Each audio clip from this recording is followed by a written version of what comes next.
আচ্ছা কোনছে আল্লাহ বড় না মানুষ বড়?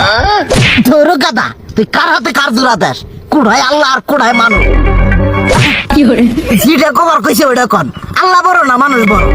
আল্লাহই তো বড়।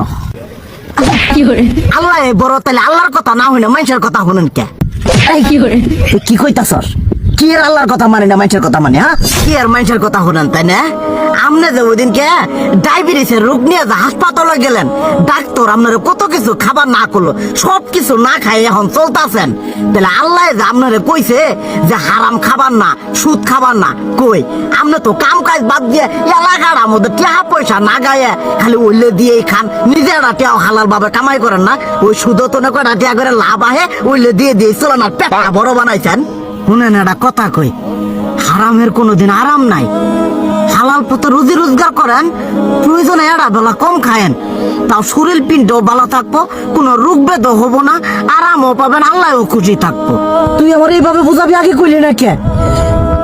আসলে এই বিষয়টা তো আমি কখনো মাথায় এইভাবে নিইনি যে আমাদের কখনো ডাক্তার নিষেধ করলে ঠিকই আমরা নিষেধ মানি, কিন্তু উপর আল্লাহ যে কত কিছু নিষেধ করে দিয়ে সেটা মানি না। আর এই যে হারাম পথে টিয়া পয়সা কামাই করতেছেন, শরীরের মধ্যে দুনিয়া রোগ বেত হয়েছে, দেখা যাইতেছে যা টিয়া হারাম পথে কামাই করতেছেন তার তো বেশি টিয়া মনে করেন জ্বলেই যাইতেছে গা বেশি। আজকের পর থেকে আমি আর এই হারাম সুদ খামো না, আমি হালাল পথে চলবো, হালাল টাকা পয়সা ইনকাম করবো। এতে করে যদি একবেলা কমও খাইতে হয় তবুও খামো, তবু আমি আর এই হারাম পথে চলবো না। আচ্ছা ঠিক আছে।